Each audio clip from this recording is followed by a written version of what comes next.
Yeah, back again with Jolie. We we have our guest today, and we are going to talk more about the Jolie culture. Please, our visitor, can you introduce yourself? My name is Susan. I'm actually from northern side. That's little about me. Okay. What do you feel like being an Acholi?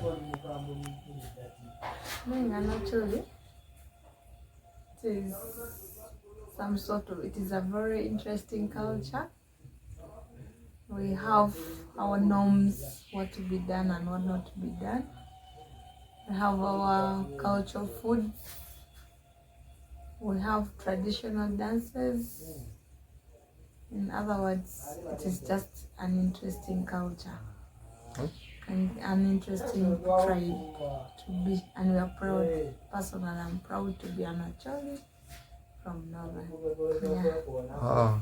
How can an Acholi find it in interacting with other tribes in Uganda and all over the world? Basically, I can say these days people do move here and there. We even intermarry. So it is just a language. It is a common language that is, first of all, actually it is under Luo. So Luo, they are all over. Luo groups are all over the country. So you cannot fail to leave your place, moving somewhere minus getting your brother or sister who is a Luo or somehow related blood. So we easily communicate to others because we do find one of us at least in any new place you go to. Wow. So back in time, we have been hearing all we heard about the war. What do you know about that war that happened in northern Uganda that left thousands of people dead, thousands of people displaced? Well, I may not say much because by that time when the war was in, I was also not there or very young. But the story I heard about the war was that many people were killed, other people were displaced from their home villages, home areas, and they were gathered in their camp, whereby you have to leave your house, your home, your village to come and gather with different people from different villages, and you gather in the camp. And life wasn't easy by then, according to the story I heard about the war. So many people lost their properties, they lost their gardens. Even after the war, after the camp, when peace came in, people were to go back in their villages. Still, there are those ones who lost their land to other people because people came back, and again the demarcation of land was really not in place. That's why up to now people still do fight about land because of the effect of the war. But many lost their life, lost their relatives, lost their properties due to displacement, and famine came in because they had nowhere to dig, nowhere to get food from. They had to sit and wait. So people were also dying of hunger, and very many diseases came in due to congestion in the camp. That's why we came up, we found about cholera and so forth due to overcrowded. People were overcrowded in one place. That is the little I can say about the war. Wow. So guys, it's night and I don't have the cameraman around me.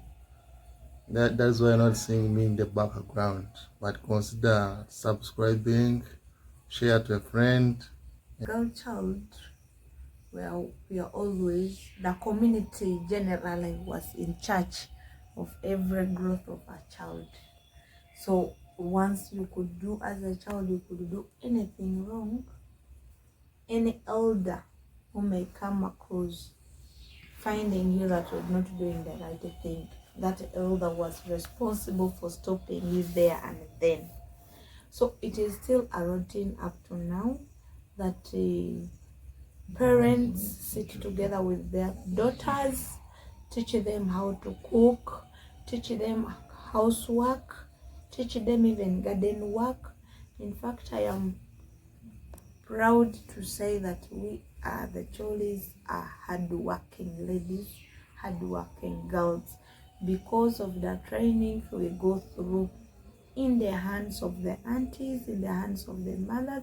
Even if you find an Acholi girl growing up with an auntie, that's the same like that one who is growing up with it, who grew up with a parent. Because what we instill in a girl child is how to care for the house, how to care for the home, how to care for the family. The same to the boys. The boys long ago, they could take them for hunting. They used to learn a lot what it takes for a man to feed a family. So they could be taken in the bush, learn how to hunt, and at least once you're taken, make sure you come back with something. That was one of the roles they were instilling in boy child, that once you are a parent, when you grow up, you are in charge, you are responsible of feeding your family. And that is up to now. It is not happening that boys are taken in the bush, but at least they are being trained. We have now schools are also helping a lot.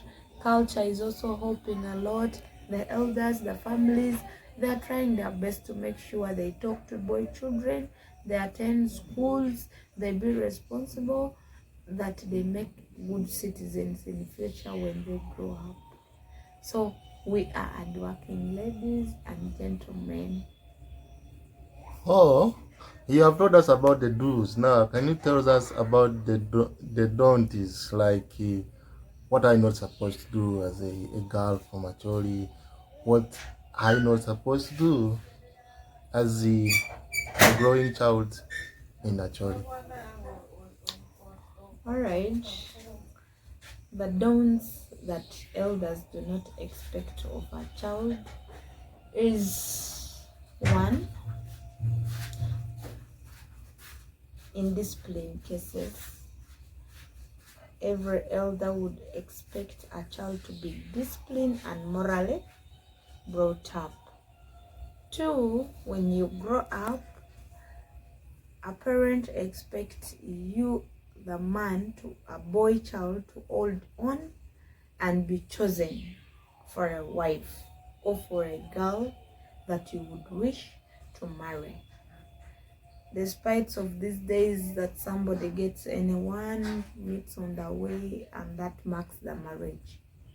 But what is expected of a boy child is that a boy child is to bring in a girl intended to marry, to bring in at home, and then get recommendations from the parents.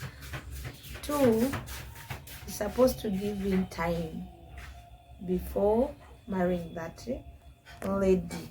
Supposed to wait for decision. The decision to be decided, it is not personal. It is a counseling, it is a group work, whereby they will have to support your idea, or you have to at least listen to them.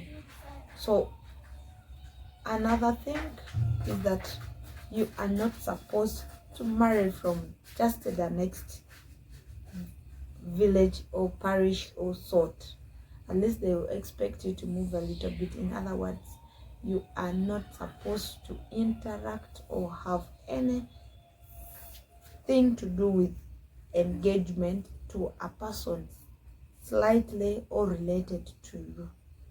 So they expect you to move far when marrying somebody, and before marrying, you have to first bring in for the elders to prove the kind of person you're engaging to. And secondly, you have to do something about that person you're bringing at home, because we believe in giving. Our parent has offered you a child, so you appreciate that girl by giving in dowry. So there is no way that you're going to relax there. You've brought a woman and you seated. They will expect something from you out of that lady you're with. So that is the little about the don'ts of Acholi culture. Yeah, that brings me to another question. You talked about dowry.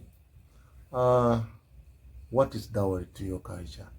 How heavy it is? What does it mean? Or what does it take? Um, Simply, I can say dowry is sort of an appreciation to the family of the girl where you've picked her from.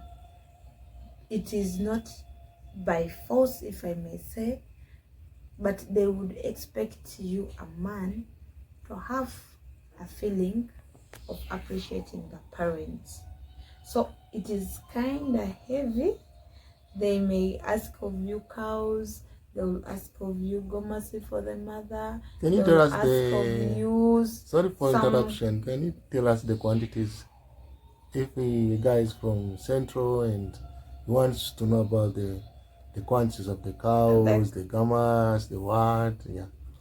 the cows, if I can say, at least it may range from 8 to 12. It will depend on how you may bargain, but that is where it may lie. It is again not more than 100, because I can hear somebody saying you can The interact with bala, they some, want you more. can interact with any other tribe and they claim, Cholis, they need a lot of cows. No, at the moment they also have their agreement as the head of the culture discussed that what is making men of these days not wedding, not marrying girls, it is because of the dowry going high. So at the moment they have slightly reduced on it, which is the range of the cows may be from 8 to 12. That is the dowry, the cows that you may take. And then our culture, we will not forget about the auntie of the girl, and the auntie of the girl takes a goat. So if you got 2 aunties or 3 aunties in a family, those are the number of goats you are to take. So as an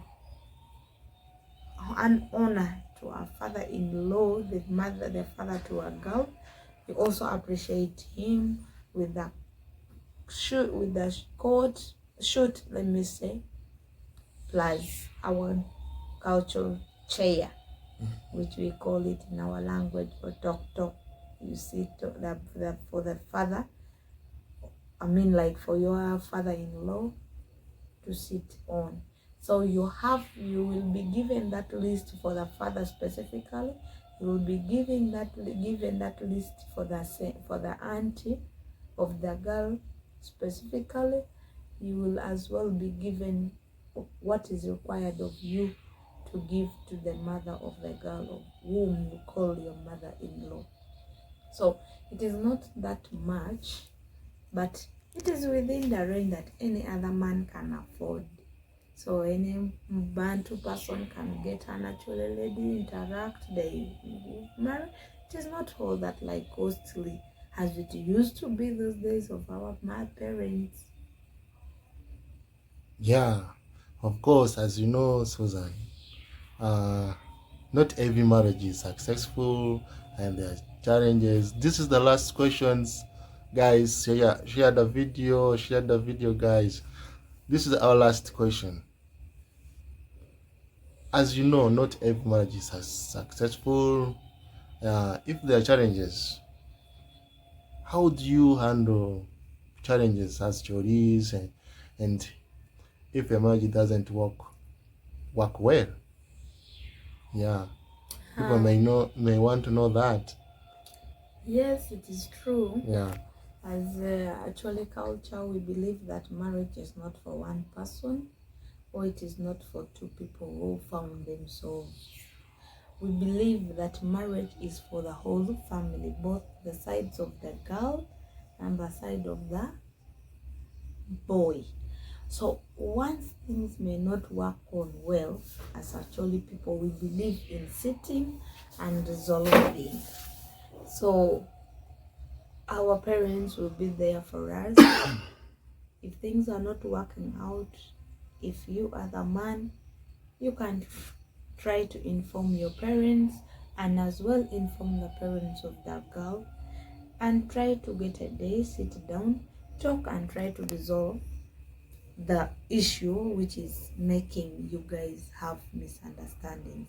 So as Cholis, we believe that marriage is not for those two people, it is for all, because you're coming together as introduced each one of you in another family, in another relationship. So we believe that teamwork puts things together. So in case there is misunderstandings, you will not just pack and leave. You will be guided, you will be counseled, you will be put together and talked to, and then you resolve issues and forgive each other and go back to the normal life of love that you two people in. So that is all about our culture. You don't just leave the man, you don't just leave a woman and say go back to your home. They will definitely have to find out.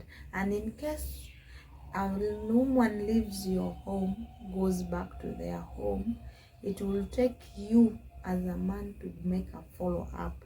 They will not send for you a girl just like that, or a girl will not leave the home without you coming for her. So they will wait for you until the time you will reach home and try to negotiate, try to share, and then they will give you a date. If apology has happened, they will tell